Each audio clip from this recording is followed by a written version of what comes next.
Don in London, hello. It's April the 27th, 2010. My video is all about recovery from addiction to either substance or behaviour. My addictive substance, alcohol. My behaviour could be equally addictive regarding people, places, things.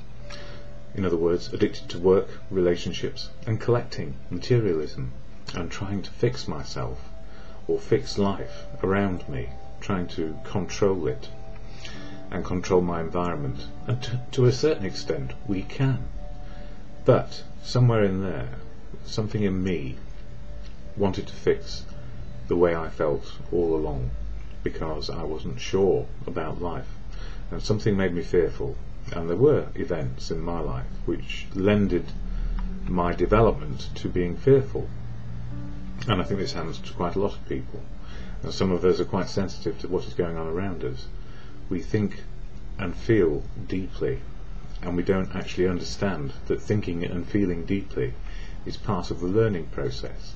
So if people around us are, I suppose, trying to fix their world too because they are not happy, then we can follow in their footsteps, and I guess I could have done that too.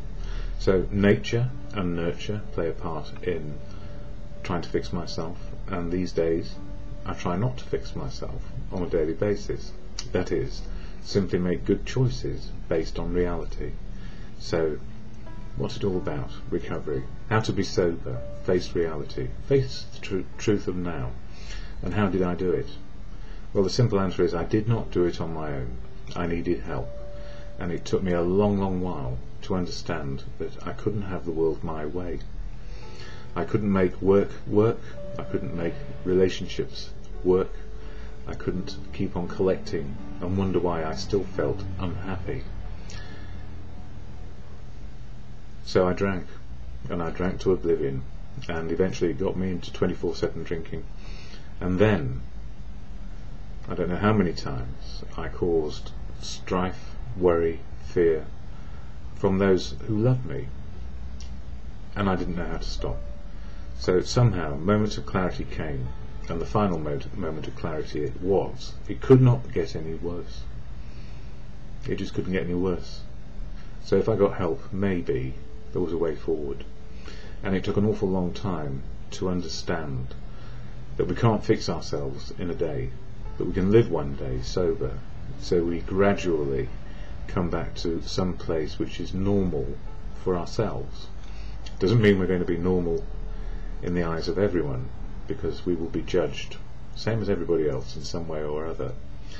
And it's not minding being judged, which is often the most important part of getting on with recovery, because we have guilt and shame inside us already, and nobody is harder on the alcoholic than the alcoholic themselves.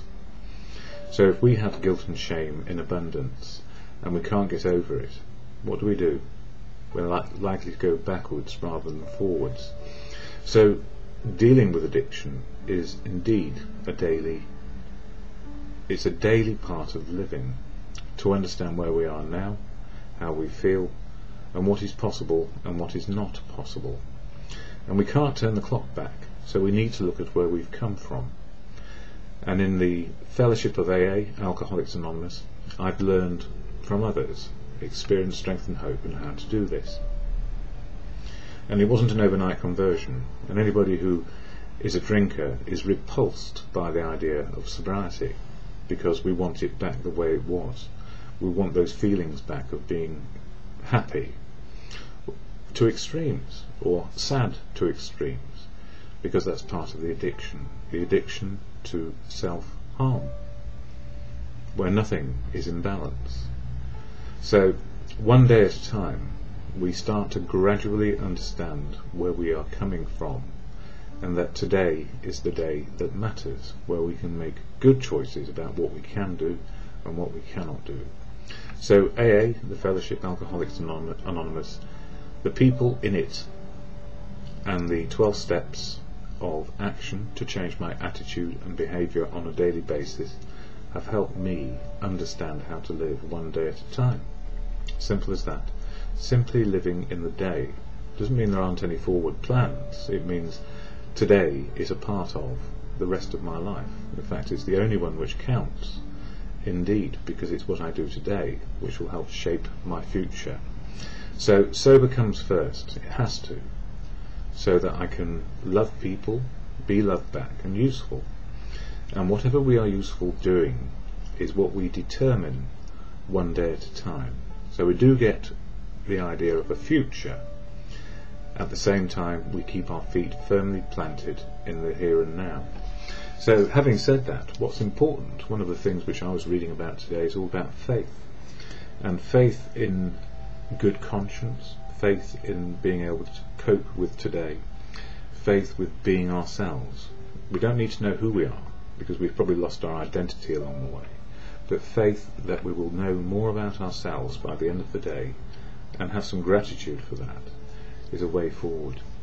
And we do it as best we can as human beings trying a new endeavour, a new day. So how does AA help me? Well, I share the literature of AA here, and I always share the statement of intent. What is AA all about? I need reminding myself that it is there to help me. I'm not in charge of it, nobody is. It's a fellowship of equals, all unique, authentic, but with one similarity. And this similarity is expressed in the AA statement of intent, or AA preamble, shared at every meeting. And it goes like this. Alcoholics Anonymous is a fellowship of men and women who share their experience, strength and hope with each other, that they may solve their common problem and help others to recover from alcoholism. The only requirement for membership is a desire to stop drinking. There are no dues or fees for AA membership. We are self-supporting through our own contributions.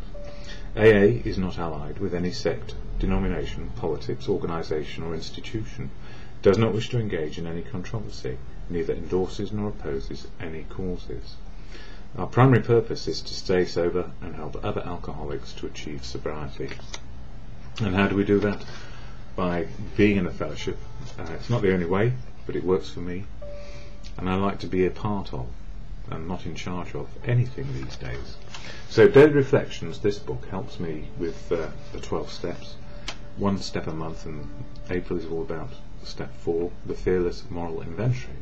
And we need some faith in ourselves and good conscience. And if you believe in God, it's the God of your understanding, not somebody else's, which is important. So for me, God is truth, love and wisdom of others. God works through people. Nice and easy for me. So when it talks about on April 27th, joyful discoveries, we realise we know only a little. God will constantly disclose more to you and to us. That is, if we have our eyes open, we will see the truth of now. Ask Him in your morning meditation what you can do each day for the man who is still sick. In other words, helping another person. The answers will come if your own house is in order. But obviously you cannot transmit something you haven't got. See to it that your relationship with Him is right. So if it's God or good conscience.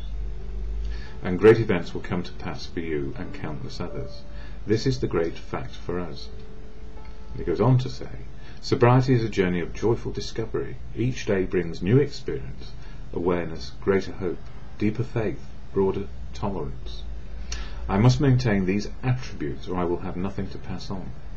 Great events for this recovering alcoholic are the normal everyday joys found in being able to live another day in God's grace, or, to good conscience, understanding we are in the universe. So when I share the serenity prayer at the end of these videos, it's the can and cannot do bit, which is so important, and having faith. Faith in ourselves, good conscience, God, whatever it is. God, grant me the serenity to accept the things I cannot change, courage to change the things I can, and the wisdom to know the difference. For me, it's just for today.